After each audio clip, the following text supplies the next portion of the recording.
Hi everyone, welcome back to Mom Life and the Kiddos. This is Mommy Mariana here, and I have a birth story video for you. Yes, I did one back a couple of weeks ago on Mother's Day for my first child, and now this one's going to be for my second child, Jasmina. And this is in honor of Father's Day. Yes, it's a little late. I'm about a day or two late, but it's okay. Better late than never, right?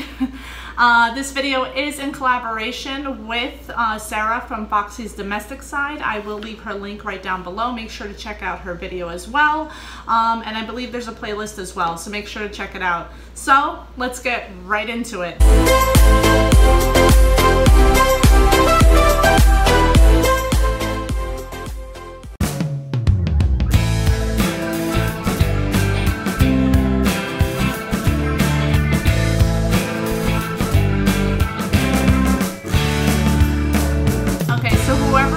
My first birth story, you know that I had an extremely difficult labor. It was 42 weeks, a 48-hour inducement.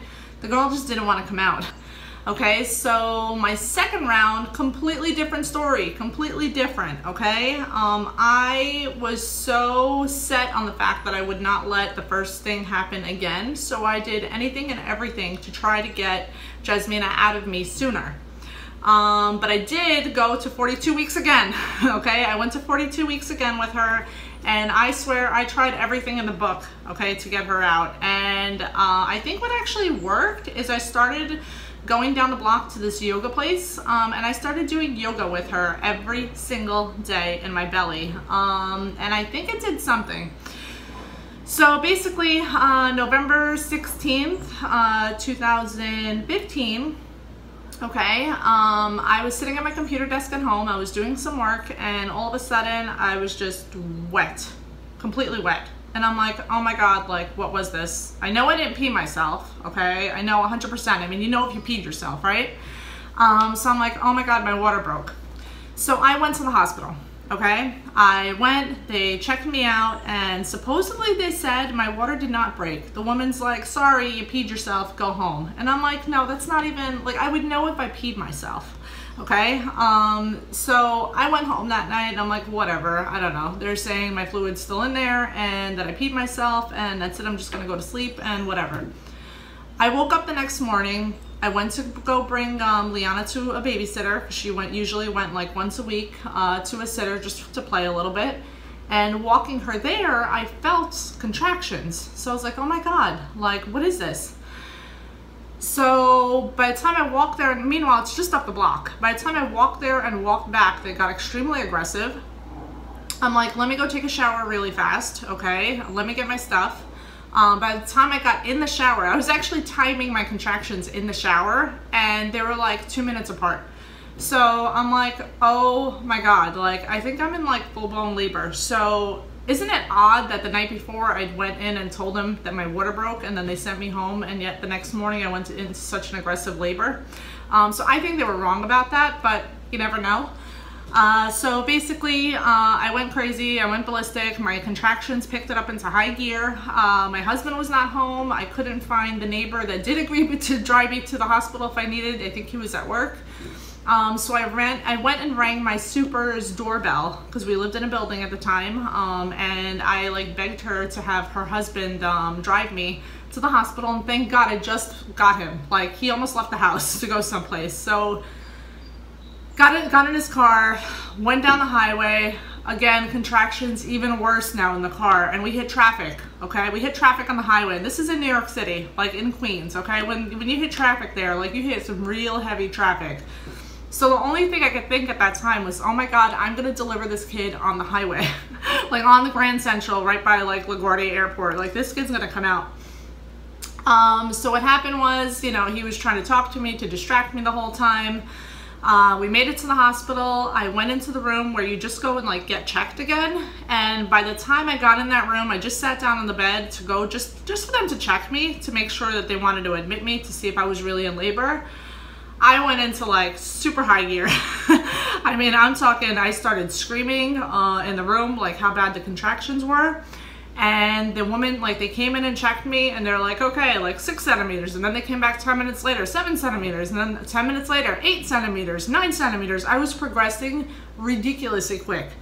I called my husband. I'm like, where are you? Where are you? Like, I'm having this baby and you're not here. He's like, you just told me you're going to the hospital to get checked. You didn't tell me you're having the baby. He's like, I'm on the train, like from New York City coming into Queens. He goes, I'm not going to be there for another, like probably hour or two. So I'm like, oh my God. So I'm in the hospital by myself, full-blown labor. And then the people tell me they don't even have a room ready for me. So now at this point, I'm 9 centimeters, okay? I'm 9 centimeters and I'm still in that room where they're checking me. They don't have a room ready. And I'm like, this baby is coming out, okay? I feel her, she's coming out. I was screaming, excruciating pain because I wasn't hooked up to anything. I had nothing on me. No epidural, no nothing. So finally, they did some maybe switcheroo or something. I don't know what they did. They got me into a room and literally they're like, all right, the baby's like right there. We're ready to push. We're going to call the doctor. And so here's the funny part. So I told them, hell no. I'm like, I am not pushing without an epidural. Like, I am not doing it. I'm not. And they're like, no, you don't understand. Like, the baby's already like almost out. Like, she's right there. Just do it. Like, that's it. Like, and even if you get an epidural now, it's not going to work. It's not going to kick in. I completely refused. I absolutely refused. I was like, you get me my anesthesiologist here right now because this baby's not coming out. I'm going to keep her in until I get my epidural. I'm not delivering a baby without epidural. So they brought the anesthesiologist in and he was like, listen, I could do it for you, but it's not going to work. This baby's going to pop out of you any second. So I'm like, I don't care. I'm like, just do it. I literally forced him to give me the epidural. So what he did for me, actually, he like supercharged it. I don't know what he put in that epidural, but he put it into like some, I don't know what he did. He said it's very strong. Whatever he was giving me, it's not like your standard epidural, because, you know, to basically give it a better chance of it working. And whatever he did when he put that extra stuff in, I was like in La La Land. I'm like, ah, I can relax now. I was like, you know what? Now I'm ready to push. Now you can call a doctor. So it actually worked. Okay, so sometimes doctors are not right, okay, and go with your gut instinct. I knew that I needed that to be able to calm down. I don't know, maybe it was a mental thing, but honestly, I think it really worked, whatever he did. Like I said, and he did give extra, whatever it was. So it did end up actually slowing down the labor as well. So it slowed it down to the point that my husband was actually able to make it into the delivery room. So that was awesome. So it all kind of worked out. I thought I was going to deliver on the highway, and I ended up delivering her in the hospital with my husband there. And basically it was a happy ending story. If you remember my birth story from the other one, I'll put the links over here and I'll link it down below. But basically she was not able to come home with me. She stayed at the NICU for a week. Jasmina was able to come home with me after 2 days. Everything, she was perfectly healthy, happy. I was exhausted. But I have to say, it was painful, very, very, very painful, especially because I went so far without an epidural. I don't know, to all you mamas out there that have delivered with an epidural, without an epidural and have gone all natural, I give you a lot of props. A lot of props, because that takes some real guts. Okay, and you have to have a very high tolerance for pain. And I just, you know, when people tell me they do that, I'm like, I don't know how you do it. A lot of props to you. I can't. I don't have a high tolerance for pain. But you know what? The important part is she came out healthy. She's a beautiful little girl. If you watch our videos, if you watch our vlogs, she's a cheerful little pain in the booty. But you know what? It was all well worth it. So as you can see, two completely different stories. One was extremely rushed within a matter of like 2 hours. I think she was delivered. And then the other one was 48 hours inducement and still didn't want to come out. So it just goes to show that you never know what to expect with labor. You really don't. But I do want to say thank you guys for watching. I am going to put some clips in here of us in the hospital if you guys want to check it out. It's so cute. So yeah, make sure to hit that subscribe button right down below if you are not yet subscribed, and hit that bell notification as well, and we will see you in our upcoming videos. Bye.